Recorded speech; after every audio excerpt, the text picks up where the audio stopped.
Ya Tuhan, punya mula kebesaran dan kejayaan dan kehormatan, kemasyhuran dan keagungan, ya segala-galanya yang ada di langit dan di bumi.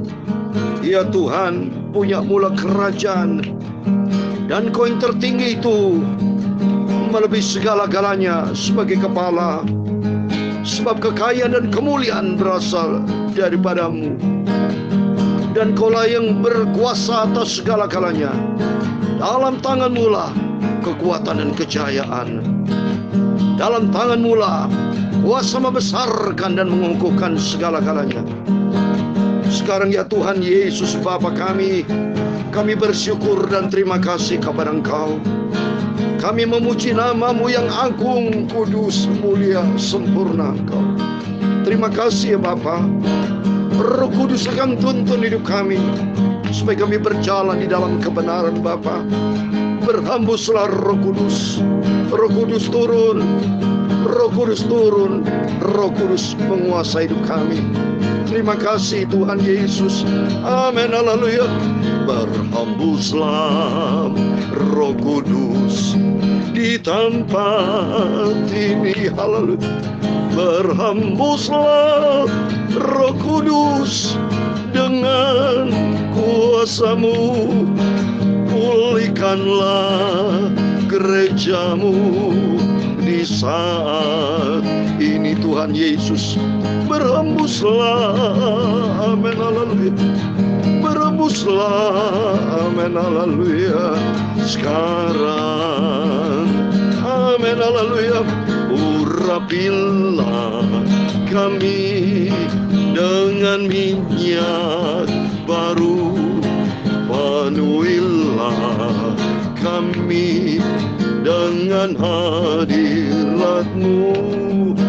Kami rindu Tuhan melihat kuasa-Mu dicurahkan di tempat ini.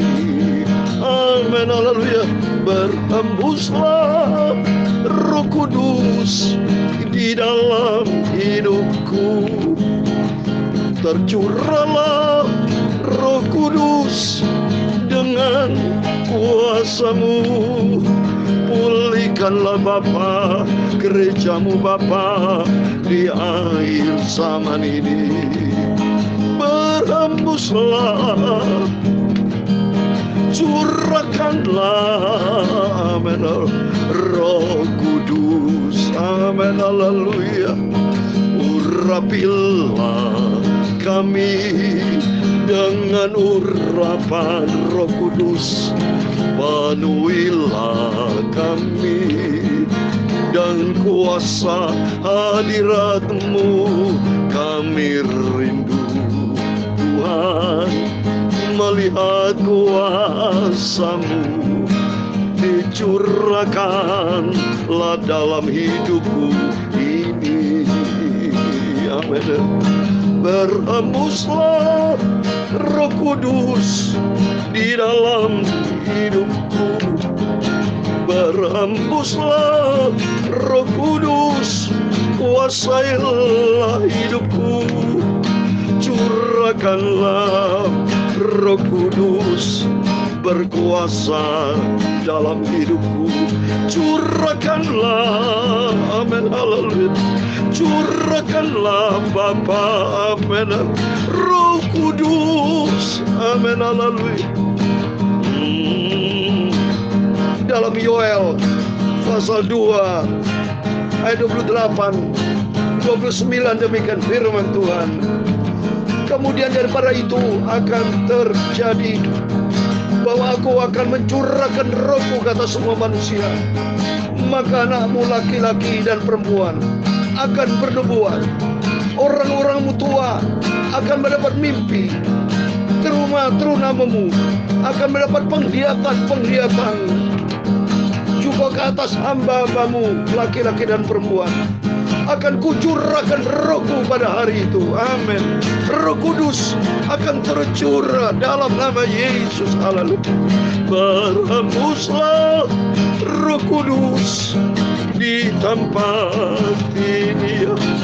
Berembuslah Roh Kudus di dalam hidupku. Curahkanlah Roh Kudus dalam hidupku. Pimpinlah aku Bapa, tuntunlah aku Bapa dengan Roh Kudus. Amin, haleluya. Urapilah kami dengan minyak baru, penuhilah kami dengan kuasa Roh Kudus. Kami rindu Tuhan melihat kuasa-Mu dicurahkan di tempat ini. Amin, haleluya. Penuhilah kami dengan kuasa Roh Kudus. Kuasailah hidupku dengan kuasa hadirat-Mu. Penuhilah kami dengan kuat kuasa-Mu, dicurahkan dalam hidupku ini. Terima kasih Bapa. Segala puji dan hormat, segala kebesaran, ketinggian, kemuliaan, keagungan, kesempurnaan, kekudusan tempat tertinggi di atas segala-galanya bagi Engkau Tuhan Yesus. Ampun kami datang kepadamu Tuhan. Pagi ini kami berserah total kepada Tuhan. Biar Roh Kudus berkuasa berdalam dalam hidup kami, supaya kami melangkah di dalam pimpinan Roh Kudus. Hidup standarnya surga, yaitu hidup di dalam kebenaran firman Tuhan. Kuduskan Bapa hati dan pikiran kami, mulut kami hamba-Mu. Curahkan Roh Kudus berkuasa dalam hidup kami. Berfirman Bapa, kami siap untuk terima firman Tuhan. Segala puji hormat, segala kebesaran, ketinggian, kemuliaan, keagungan, kesempurnaan, kekudusan, tempat tertinggi di atas segala-galanya hanya bagi Allah Bapa. Di dalam nama Tuhan Yesus Kristus kami hamba menurut-Mu sudah berdoa. Haleluya. Amin. Puji Tuhan. Shalom dan selamat pagi. Selamat kita berjumpa kembali di dalam kasih Bapa kita Tuhan Yesus Kristus pada Sabtu pagi ini tanggal 8 Januari 2022. Berarti kita sudah memasuki minggu yang kedua ya. Sudah memasuki hari yang ke-8. Ini semua karena anugerah Tuhan senantiasa. Kita minta ampun sama Tuhan. Kita minta pimpinan Roh Kudus supaya Roh Kudus berkuasa dalam hidup kita. Sebab kalau bukan Roh Kudus berkuasa dalam hidup kita, berarti ada roh setan dan roh manusia. Roh manusia itu penuh dengan kedagingan. Kalau roh kita, hati kita tidak ada kebenaran firman Allah, tidak dipimpin Roh Kudus, maka akan dipimpin kuasa oleh iblis. Sebab iblis berkata dalam firman-Nya, dia seperti singa mengaum-ngaum mencari siapa yang dapat ditelan. Atau minta Roh Tuhan berkuasa dalam hidup kita. Ingat, pada waktu Raja Saul, pada waktu dia sudah berdosa, dia mengkhianati Tuhan, dia berbohong, dia berdusta, dia tidak taat kepada firman Allah, maka Roh Tuhan keluar dari Raja Saul dan dihinggapi dengan roh iblis, roh jahat. Dan Roh Tuhan bersama dengan Daud yang akan dilantik menjadi raja. Oleh itu mari kita minta sama Tuhan supaya Roh Kudus berkuasa dalam hidup kita. Sebab tadi sudah saya bacakan di dalam kitab Nabi Yoel pasal 2 ayat 28. Bahwa Tuhan akan mencurahkan rohku ke atas semua manusia. Dan anak kita laki-laki dan perempuan akan bernubuat. Orang-orang yang tua akan mendapat mimpi. Teruna-teruna akan mendapat penglihatan-penglihatan. Juga ke atas hamba laki-laki dan perempuan akan dicurahkan roh Tuhan pada hari itu. Menjelang kedatangan Tuhan, Roh Kudus akan dicurahkan. Dan kita akan mensikapi, meresponi kuasa Roh Kudus. Kuasa dalam hidup kita. Supaya Roh Kudus akan memimpin kita untuk kita melangkah di dalam kebenaran Tuhan. Amin, puji Tuhan. Mari kita kembali kepada firman Tuhan.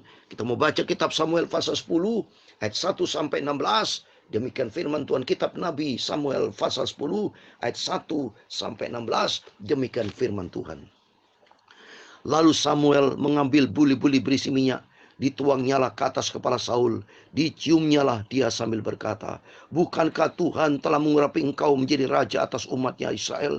Engkau akan memegang tampuk pemerintahan atas umat Tuhan, dan Engkau akan menyelamatkannya dari tangan musuh-musuh di sekitarnya. Inilah tandanya bagimu bahwa Tuhan telah mengurapi engkau menjadi raja atas miliknya sendiri.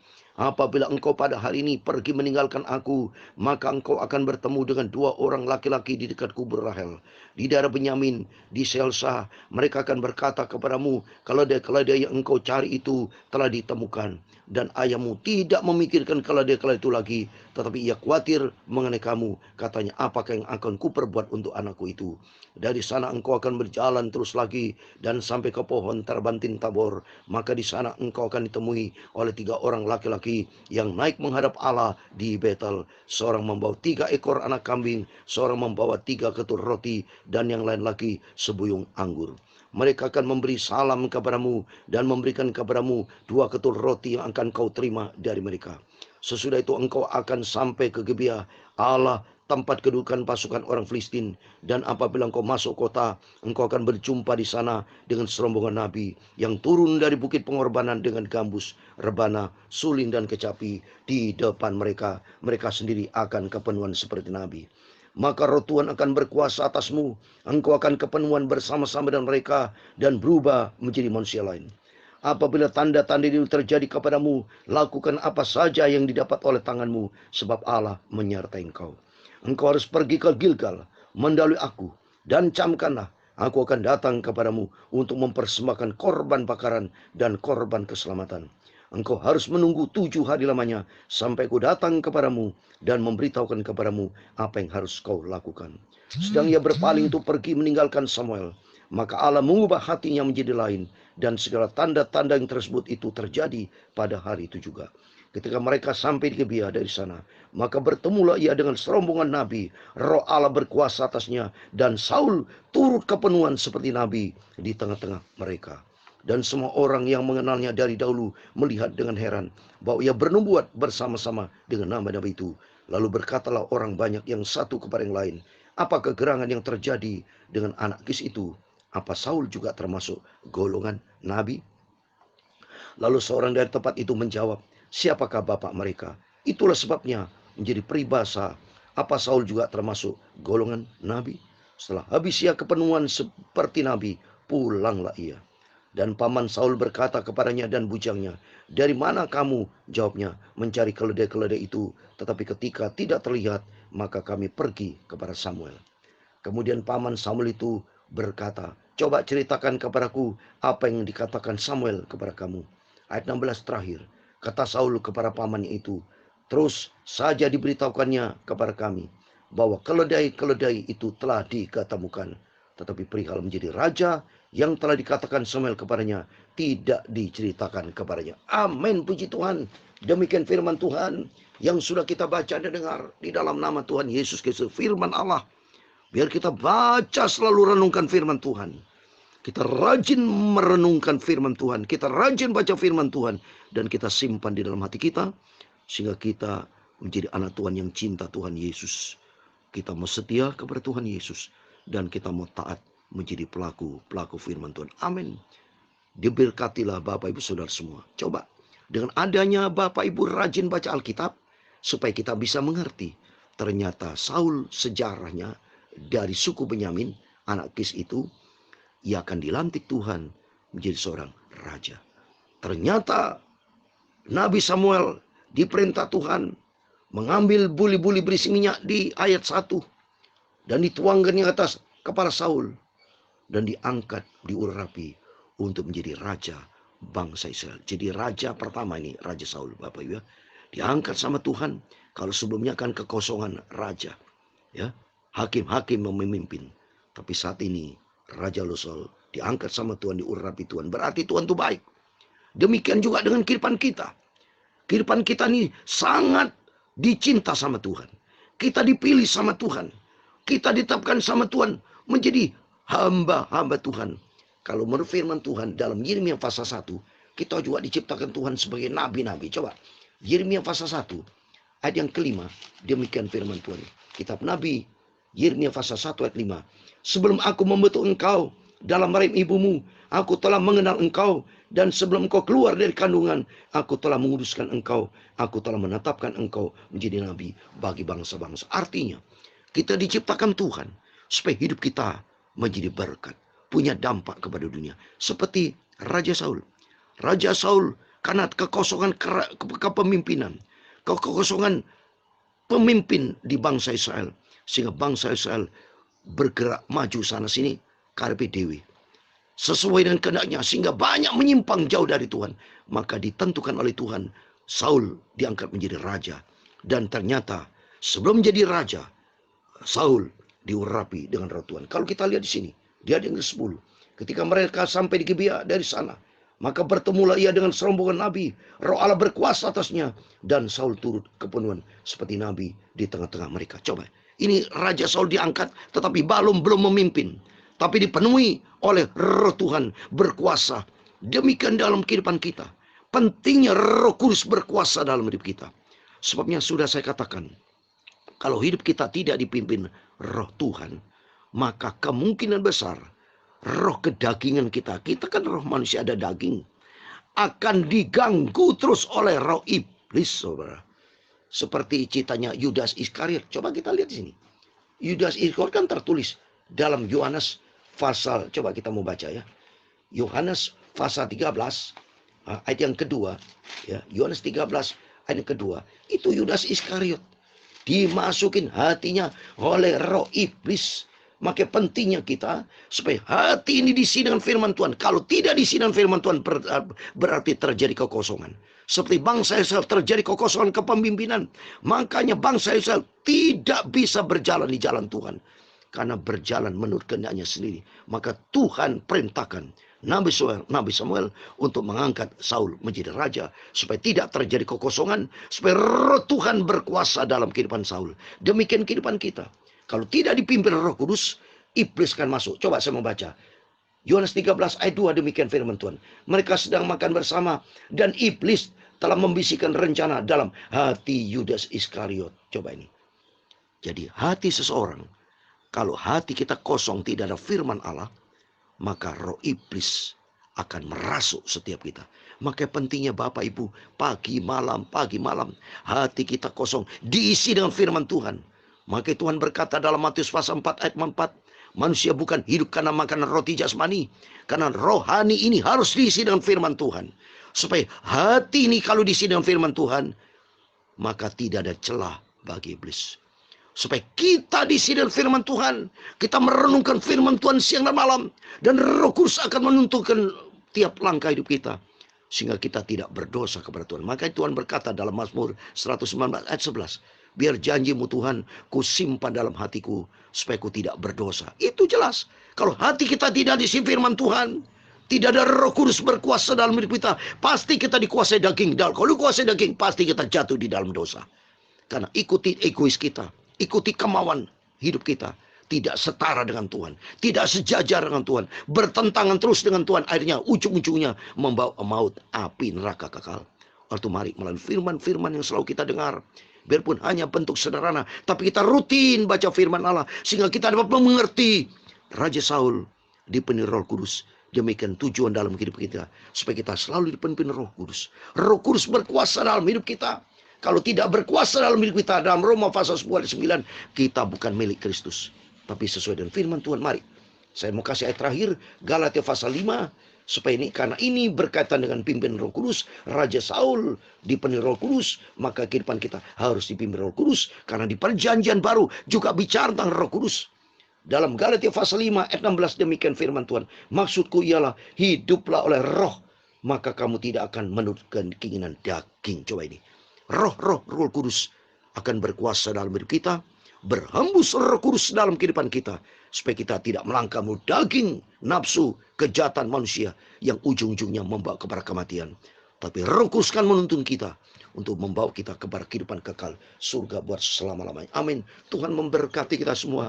Berhembuslah Roh Kudus di dalam hidupku. Amin. Berhembuslah Roh Kudus dengan kuasa-Mu, Pulihkanlah Bapa gereja Tuhan Yesus di akhir sana ini. Amin. Merembuslah, amin, haleluya. Merembuslah, amin, haleluya. Sekarang, amin, haleluya. Urapilah kami dengan minyak baru, penuhilah kami dengan hadirat-Mu. Kami rindu Tuhan melihat kuasa-Mu dicurahkan di tempat ini. Amin, haleluya. Urapilah kami dengan minyak baru, penuhilah kami dengan hadirat-Mu. Kami rindu Tuhan melihat kuasa-Mu dicurahkan dalam hidupku ini. Amin, haleluya. Kami rindu Tuhan melihat kuasa Roh Kudus dicurahkan di dalam hidupku ini. Amin, haleluya. Tuhan memberkati engkau dan melindungi engkau. Tuhan menyinari engkau dengan wajah-Nya dan memberi engkau kasih karunia. Tuhan menghadapkan wajah-Nya kepadamu dan memberi engkau damai sejahtera. Bapa kami yang di surga, dikuduskanlah nama-Mu, datanglah kerajaan-Mu, jadilah kehendak-Mu di bumi seperti surga. Berikanlah kami pada hari ini makanan kami yang secukupnya, dan ampunilah kami akan kesalahan kami, seperti kami juga mengampuni orang bersalah kepada kami. Dan jangan membawa kami ke dalam pencobaan, tetapi lepaskanlah kami daripada yang jahat, karena Engkaulah yang mempunyai kerajaan dan kuasa dan kemuliaan sampai selama-lamanya. Amin. Puji Tuhan, selamat pagi. Selamat beraktivitas. Jangan lupa besok hari Minggu, harinya Tuhan, kita ibadah baik online, onsite. Itu semua datang dari Tuhan. Yang penting kita berikan waktu untuk kita berjumpa dengan Tuhan. Alami perjumpaan dengan Tuhan. Dan Roh Kudus akan menyertai kita. Hingga kita berjumpa dengan Tuhan Yesus dalam kerajaan surga kekal selama-lamanya. Amin. Tuhan memberkati Bapak Ibu Saudara semua. Immanuel. Puji Tuhan. Haleluya. Amin.